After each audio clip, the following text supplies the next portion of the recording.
গুটি কয়েক মানুষের মাঝখানে সমাবেশে বক্তব্য দিলেই আমার রাজনীতি হয়ে যাবে। বিএনপির ভারপ্রাপ্ত চেয়ারম্যান তারেক রহমানকে নিয়ে এভাবেই বিতর্কিত মন্তব্য করেছেন সাংবাদিক শাহেদ আলম। তারেক রহমান নাকি লন্ডনে জুয়া খেলে তার সবচেয়ে বেশি ইনকাম হয়, এটা আমরা জানি। কয়েক বছর আগে নিজের ব্যক্তিগত ব্লগেও তিনি বলেছেন দুর্বলতম দলে পরিণত হয়েছে তারেক জিয়া এবং বিএনপি। দুর্বলতম দলের একটিতে পরিণত হয়েছে বিএনপি। বিএনপির চেয়ারপারসন খালেদা জিয়াকে এবং তারেককে রাজনৈতিক পদ নিয়েও কটাক্ষ করতে দেখা গেছে শাহেদকে। আমরা জানি একজন যিনি চেয়ারপারসন তিনি জেলে আছেন, ভারপ্রাপ্ত যিনি চেয়ারপারসন কিংবা উনি কি মহাসচিব নাকি। তারেককে সিংহাসনে বসানোর জন্য অপেক্ষা করছে মানুষ। বিএনপি ক্ষমতায় আসলে দেশের পরিস্থিতি কেমন হবে তা নিয়েও সন্দিহান এই সাংবাদিকের। অপেক্ষা করছে তারেক রহমানকে সিংহাসনে বসানোর জন্য কিংবা বিএনপিকে সিংহাসনে বসানোর জন্য। আমি তো একজন মানুষকেও শুনি নাই যে না তারা বলে যে না এর চেয়ে ভালো পরিস্থিতি হবে বিএনপি ক্ষমতায় আসলে। কেননা মানুষ পরিবর্তন চায়, কিন্তু সেই পরিবর্তন কি একটা খারাপ শাসন থেকে আরেকটা খারাপ শাসনে ঝাঁপ দেওয়া। এমনকি 21শে আগস্ট গ্রেনেড হামলায় তারেক রহমানের নাম চড়ানোর বিষয়েও দিয়েছেন নেতিবাচক বক্তব্য। কি তারেকের বিগত দিনের কার্যক্রম নিয়ে সংশয় আছে। 21শে আগস্ট গ্রেনেড হামলায় তার নামটা আমরা জানি। একটি ভিডিওতে কাচের খালি বোতল দেখিয়ে বিএনপিকে বোতলবন্দি করা হয়েছে বলেও মন্তব্য করেছেন তিনি। একেবারে ফ্রেশ টেস্ট আপনার লেখা, এটার মধ্যে কি বিএনপি নামক একটা বিশাল দল মোটামুটি বোতলের মধ্যে ঢুকে ফেলা হয়েছে। আবার তারেকের চেয়ে সজীব ওয়াজেদ জয়ের জনপ্রিয়তা বেশি বলেও মন্তব্য করেছিলেন শাহেদ। একটু তুলনা করার চেষ্টা করছিলাম। সজীব ওয়াজেদ জয়, তার এখানে ফেসবুক, টুইটার এবং অন্যান্য যেসব তথ্য সবকিছু স্পষ্ট। একসময় বিএনপির সমালোচনা করা শাহেদ এখন বিএনপির প্রচারক। সম্প্রতি তিনি বেশ কিছু টকশোতে অংশ নিয়ে বিএনপির পক্ষে সাফাই গাওয়ার চেষ্টা করেছেন। তারেক রহমানকে কিভাবে রাজনীতি করা উচিত তার পরামর্শ দিয়েছেন শাহেদ। নির্বাচন কেন্দ্রিক যে সংশয়, এই সবগুলো ডাবল রূপে বাংলার মাটিতে প্রতিষ্ঠিত হবে বেগম জিয়ার অনুপস্থিতিতে। কিছুদিন আগে যে নেতাকে কটাক্ষ করে কথা বলেছেন সেই তারেক রহমানকে জিয়ার মতো মাঠঘাট চষে বেড়ানো উচিত বলে মনে করেন এই সাংবাদিক। আমরা চাই খুব ভালো হতো যদি তিনি জিয়াউর রহমানের মতো মাঠে ঘাটে বেড়াতেন এই সময়। আবার আওয়ামী লীগ এবং বঙ্গবন্ধুকে নিয়েও যথেষ্ট প্রেমও দেখিয়েছেন তিনি। শাহেদ বলেছেন বঙ্গবন্ধুকে অশ্রদ্ধা করে কথা বললেই রাজনীতিতে সক্রিয় হওয়া যাবে না। বঙ্গবন্ধুকে অশ্রদ্ধা করে কথা বললেই যে খুব রাজনীতিতে সক্রিয় হওয়া যাবে এটা।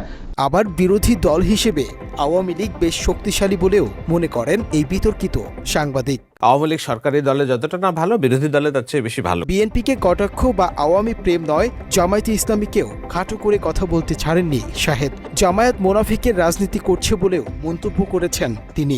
ওনারা যেমন জামাত করছে, যে জিকির করছে, এখন শেখ হাসিনার অবর্তমানের আব্দুল্লাহ তাহের সাহেবরা শেখ হাসিনার ভূমিকায় নেমে গিয়েছেন বিএনপিকে। এগুলো শুধু মুনাফিকের রাজনীতি, এটা হচ্ছে নিমকহারামের রাজনীতি। এমনকি বিএনপি যেসব চাঁদাবাজ নেতাদের বহিষ্কার করছে জামায়াত তাদের তুলে আনছে বলেও দাবি করেন শাহেদ। এখন বিএনপি থেকে পদত্যাগ নেতা জামাত তুলে আনছে, বিএনপি যাকে চাঁদাবাজের অভিযোগে বহিষ্কার করছে জামাত তাকে নেতা বানাচ্ছে। অ্যাডভোকেট শিশির মনিরকে নিয়েও বিতর্কিত মন্তব্য করতে ছাড়েননি শাহেদ আলম। বলেছেন তিনি নাকি গুপ্ত অবস্থায় ছিলেন। শিশির মনির উনি যে রাজনীতি করেন, উনি যে খুব ভালো বক্তা কিংবা উনি যে জামাতের রাজনীতির একজন বড় মুখ, এটা 5 তারিখের আগে তো আমরা জানতাম না। গুপ্তভাবে ছিলেন আর কি, এখন সামনে এসেছেন। এমনকি ইসরায়েল রাষ্ট্রের স্বপ্নদ্রষ্টা হিসেবে সাংবাদিক থিওটের হার্ট জেলের ছবি দেখিয়ে ইসলামের মওদুদি আদেশের সমালোচনা করেছেন ধর্মীয় বক্তা বনে যাওয়া শাহেদ। যেই বিষপাপ হয়েছে মধ্যপ্রাচ্যের বিস্ফোরা, ইসরায়েল নামক রাষ্ট্রের জন্মের পেছনে এই ব্যক্তির স্বপ্ন ছিল উনি ইসরায়েল রাষ্ট্রের স্বপ্নদ্রষ্টা সাংবাদিক। আরেকজন সাংবাদিক মওদুদি, যিনি মুসলিম পত্রিকা সম্পাদক ছিলেন, তিনি একটা নতুন ধরনের ইসলাম নিয়ে এসেছেন বাংলাদেশে না, উপমহাদেশের রাজনীতিতে।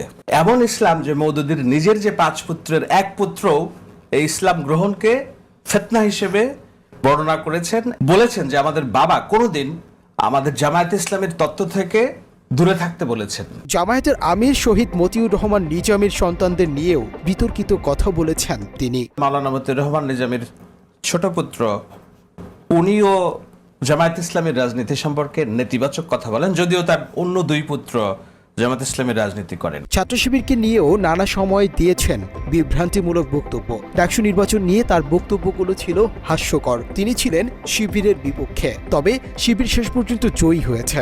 এজন্য তাকে অবশ্য ধুয়ে দিয়েছেন অনলাইন অ্যাক্টিভিস্ট পিনাকি ভট্টাচার্য।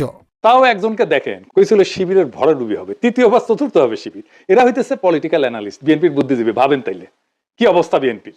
নাই বনে শিয়াল রাজা, এরাই বলছিল ছাত্রীদের হলে শিবির জিতবে না, জিতছে তো বটেই। রোকেয়া হলে, সাদিক কায়েমের নাম ঘোষণা হলে কেমন আনন্দে উল্লাস করে উঠছে ছাত্রীরা, দেখেন।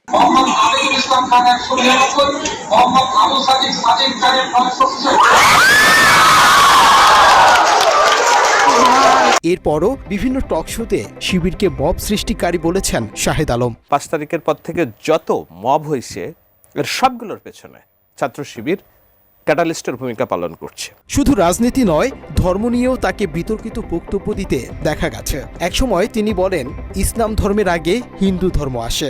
ইতিহাস যেটা বলে যে মুসলিম ধর্মের এসেছে কয়েকটি ধর্মের ধাপ পার হয়ে, ইহুদি ধর্ম, খ্রিস্ট ধর্ম, এরপরে মুসলিম ধর্ম। সভ্যতার সূচনার লগ্ন থেকে যে ধর্মচর্চা হয়েছে, সেই ধর্মচর্চার আদি 3টা ধর্ম হচ্ছে এই সনাতন হিন্দু, ইহুদি এবং হচ্ছে এটাকে কি বলে বৌদ্ধ ধর্ম। আবার মুসলমানরা যেখানে যায় সেখানেই মসজিদ বানায়, এটি নাকি একটা ধান্দার অংশ। ধর্ম নিয়ে এমন কুরুচিপূর্ণ কথাও বলেছেন শাহেদ। ধরেন আমরা যেখানে যাই একটা মসজিদ খুলে বসি, যেই শহরে যাই না কেন, শহরে যান না কেন, তারা একটা মন্দির খুলে বসেন, একটা উপাসনালয় খুঁজে বসেন, কাউকে না কাউকে তো কিছু খেতে হবে, তাই তো? এরপর বলেছেন, তাবলিগ জামাতের মতোই ইসকন একটি ধর্মীয় সংগঠন, এটি কোনো সন্ত্রাসী সংগঠন নয়। এ বিষয়ে মুসলমানদের মগজ ধোলাই করা হয়েছে। আমাদের মগজ ধোলাই হয়েছে কিনা, কেউ এই মগজ ধোলাইয়ের পিছনে কোনো গোষ্ঠী বা স্বার্থ, তার স্বার্থ সিদ্ধির জন্য কাজ করছে কিনা। মাত্র 30% টাকায় জমির মালিক হয়ে নতুন বাংলাদেশের গড়ে তোলার